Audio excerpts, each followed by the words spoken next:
This in context. 49,000 vehicles, which is the cap on Chinese electric vehicle exports to Canada. That's part of this agreement. That's a return to levels last seen in 2023, the last full year before the Canadian tariff actions. That's the first point. Second point, again, to put it in, dimension it, that's less than 3% of the size of the Canadian auto market. The third point, to put in context, and I reference this, is that part of this agreement, and it takes a few years to build this, a couple of years to build this, that an increasing portion of those exports will be in a new segment of the Canadian market. In other words, electric vehicles that cost less than $35,000 at the landed price. So there's huge opportunity here to get more affordable cars in the electric vehicle market for Canada.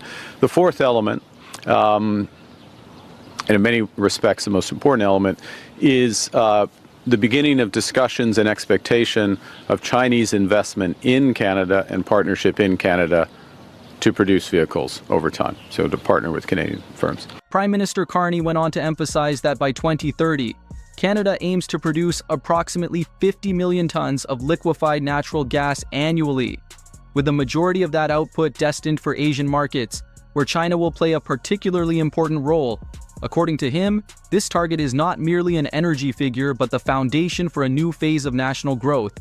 He argued that this strategy will allow Canada to fully leverage its abundant resources, expand beyond North American markets, and reduce its reliance on any single partner. The decisions being made today, Carney said, will help make Canada wealthier, more stable, and more firmly positioned within the global economy in the years ahead. Watch the following video to hear Prime Minister Carney explain this vision directly and outline why he believes LNG will become one of the new pillars of Canada's prosperity. On the other hand, Canada is developing our oil and natural gas reserves, one of the world's largest, to be the lowest risk, lowest cost, and lowest carbon. Last June, we exported our first LNG shipment to Asia, and we're scaling up quickly, making major investments in streamlining approvals. By 2030, Canada will produce 50 million tons of LNG each year, all of which will be destined for Asian markets.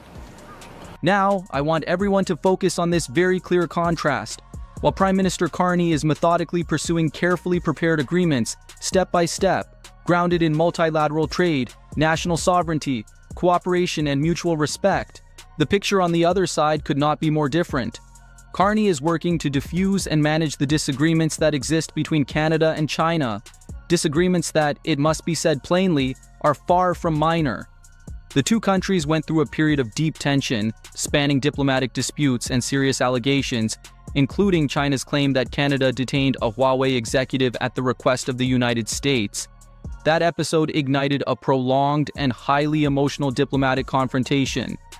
What stands out now, however, is that Ottawa's current approach is not escalation or threats, but an effort to rebuild the relationship on the basis of practical interests and long-term stability. And it is precisely here that the contrast becomes unmistakable. While Canada speaks of dialogue, structure, and long-term strategy, Donald Trump just yesterday declared in a flamboyant manner, "I am the king of tariffs." That statement speaks for itself. Watch the following clip to better grasp the stark difference in mindset and leadership style that the world is now witnessing. So how to deal with them, and I'm the tariff king, and the tariff king has done a great job, and I hope we win the Supreme Court case, because if we don't, be a shame for our country, be a shame. We are witnessing this very clearly.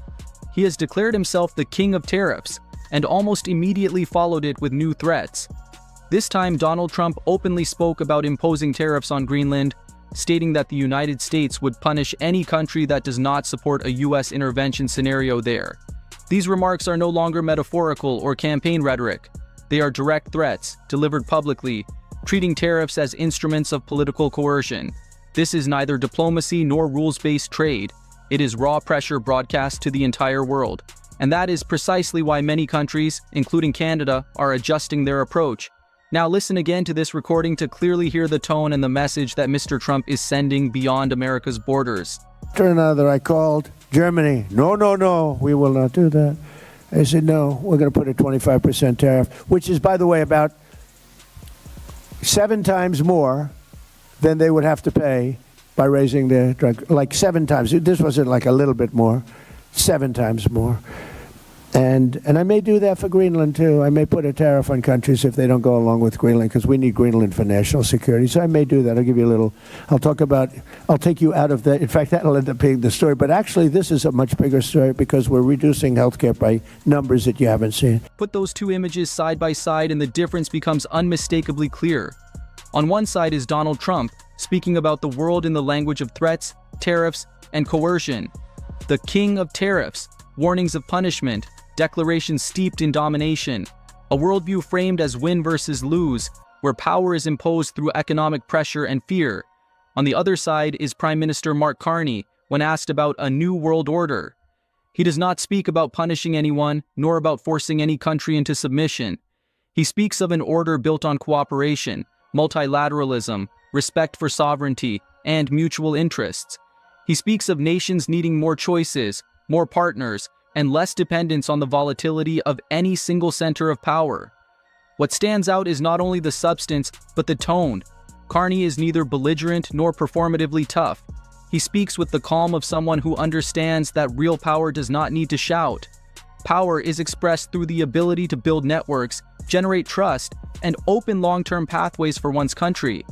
That is the core contrast. While Trump sees the New World Order as a battleground on which to impose his will, Carney views it as a shifting structure, one in which Canada must proactively position itself through stability, predictability, and cooperation.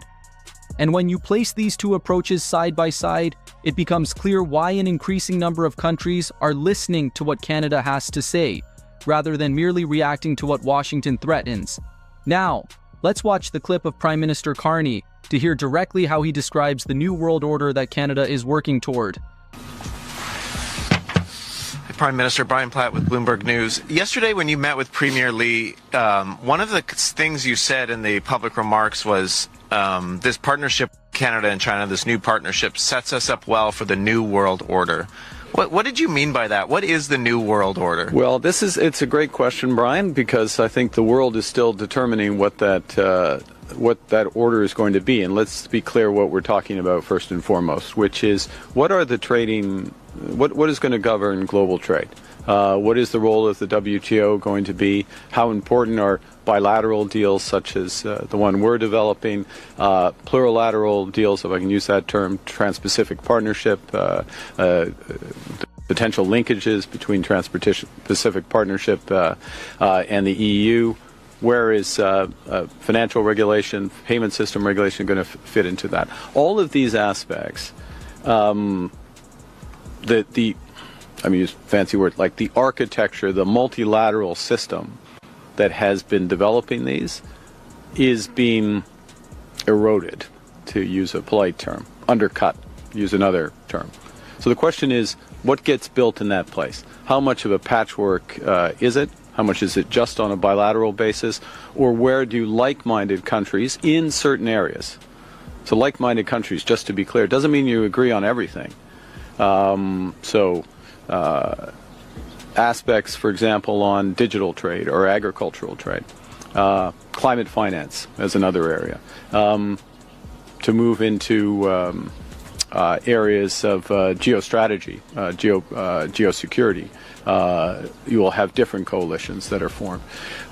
So what this partnership does is in areas, for example, of clean energy, conventional energy, agriculture, as we were just talking about, and financial services, which we've talked less about, but the evolution of the global financial system, the role of the renminbi over time, the evolution of cross-border payments. I know it all sounds very dry, except for your organization, which I think takes an interest in it. These are important elements of how the system is going to work. And look, the expectation is that rather than these being developed necessarily through the IMF, WTO, and other multilateral organizations, it is going to be coalitions that develop them, not for the world, but for subsectors of the world. We have talked about this scenario before, and now that it is actually unfolding, it is clear that this is not a minor adjustment, but a historical turning point.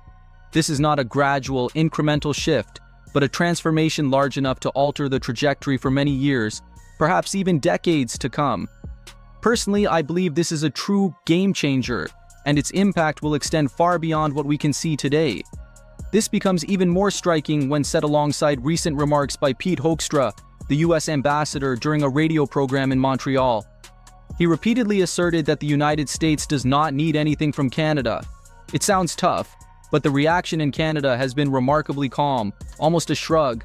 Fine, if that's how you see it. It is precisely in this context that what Prime Minister Carney has accomplished takes on even greater significance. He has secured very tangible concessions for Western Canada, where I am based, a region that has traditionally been more conservative, particularly when it comes to agricultural markets such as canola. Restoring access to the Chinese market for Canadian canola is a major victory, especially as U.S. agriculture continues to struggle with the fallout from the Trump-era trade confrontation with China. We have seen how severely the American Midwest was hit, and now Canada is gradually reclaiming its position. The electric vehicle agreement follows the same logic. One could look at the figure of 49,000 vehicles and dismiss it as modest, but the issue is not the initial volume, it is the door that this opens. Once you begin introducing high-quality electric vehicles into the market at price points around $30,000, this is no longer an experiment. It is a signal of a serious shift in market structure and in partner selection. The irony is that Donald Trump himself repeatedly urged Canada to pivot. He said the United States did not want cars from Canada, that it did not need our auto industry.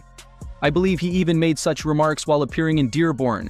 Yet everyone knows that Canada's auto sector is deeply integrated with Michigan, Ohio, and Kentucky as part of a shared manufacturing and trade ecosystem that has existed for decades. But the message Carney is sending now seems unmistakably clear. If the United States chooses to step back, Canada cannot stand still. We must adapt and find another path.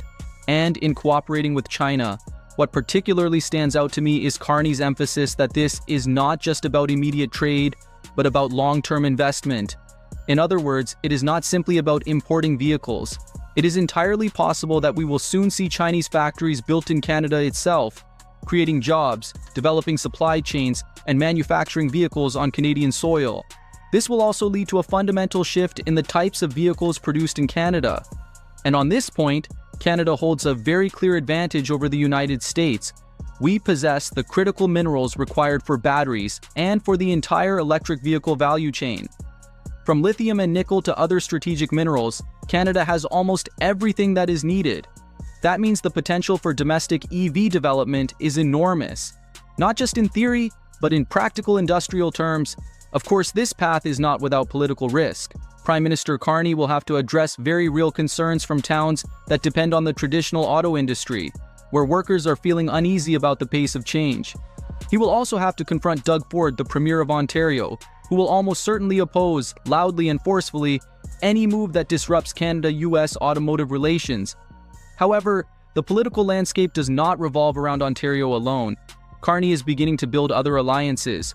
Western premiers, who have traditionally taken a hard line and often clashed with the federal government, will now have to think carefully before criticizing a prime minister who has just secured a substantive agreement on canola, an export that is vital to their region. That shifts the political balance in ways that are not easily reversed. So what comes next? How are Canadians viewing these developments? Clearly, the changes are unfolding at remarkable speed, and not only in Canada. Recent public opinion polls in Europe point to a striking trend. The share of Europeans who still see the United States as a genuine ally has fallen sharply. In many countries, that figure is now only around 20 to 25%, with some surveys placing it closer to just over 15%. In the United Kingdom, the number hovers around 25%. This reflects a broader reality. America's image on the international stage is deteriorating rapidly. And against that backdrop, we are approaching the renegotiation of the USMCA, the framework that currently governs roughly 90% of Canada-US trade, with near-zero tariffs. Donald Trump has repeatedly stated that he does not need this agreement, that he dislikes it, and that he is prepared to tear it up. Statements from US officials also suggest that they are preparing for a hardline, confrontational stance. The problem is that the last time Washington chose to pressure Canada in this way, the result was the loss of bourbon markets, the loss of wine markets, and billions of dollars in lost tourism revenue. it seems that lesson has still not sunk in, and the prevailing sense now is that this time they are prepared to take the confrontation all the way, and Prime Minister Carney's agreement with China will almost certainly irritate Mr. Trump. We are likely to see further threats, sharper reactions, and increasingly hostile criticism coming out of Washington. But the key difference compared with the past is that Canada today is in a far stronger position than it was even a year ago. I believe Canadians are psychologically prepared for that scenario. Domestic developments will therefore be highly interesting, perhaps even ironic. If you watch the video in which Prime Minister Carney speaks about a new world order, the person standing right beside him is Premier Mo, one of the more influential provincial leaders.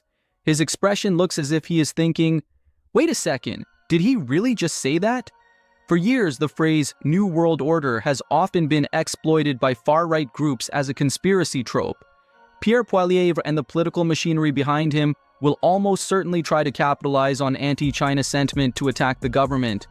In a sense, Carney has put the opposition in a difficult position. If they choose to launch a direct assault on the China agreement, they risk pushing their arguments further toward the extreme and making them less credible to a broader public. This is clearly a politically risky move. The Prime Minister will have to explain convincingly to Canadians what concrete benefits these agreements deliver. I think he will need to go directly to cities such as Windsor or Oshawa, major automotive manufacturing hubs, to make it clear that the federal government is not abandoning them. What matters most is reassuring workers that production lines, jobs, and their industrial future are being protected. The transition will undoubtedly involve disruption, but it is not unmanageable. If handled properly, this could very well become a long-term win for Canada, especially at a time when Mr. Trump continues to signal that he does not like Canada and no longer treats the relationship as a priority. At the same time, Prime Minister Carney appears to be approaching the renegotiation of CUSMA with considerable caution. In the United States, the agreement is commonly referred to as the USMCA, while in Canada it is known as CUSMA, the trade framework between Canada, the United States, and Mexico that is now entering a period of review and adjustment. What Carney seems to be doing at this stage is leveraging the reality that, despite Mr. Trump's disruptive tariff announcements, many sectors remain protected or exempt under the CUSMA framework. Some have questioned why Carney continues to project a calm tone and diplomatic language. In reality, however, he has not signed on to or accepted any unfavorable tariff arrangements at a time when Washington is putting forward unstable and inconsistent proposals to other partners. Whether I am in Edmonton on the East Coast or the West Coast, or even in industrial towns that are struggling to reinvent themselves, I sense one thing very clearly. Canadians now understand the true cost of freedom, and if that path demands sacrifice, even pain, many people are prepared to accept it and see it through. Because they believe we will come out the other side, Canada will build an economy that is open to trade. We will trade with China, with Europe, and with many other partners around the world. But at the same time, Canada must become a more self-reliant country, less dependent on any single power. It is precisely the pressure and threats coming from Donald Trump that have forced us to think this way. I believe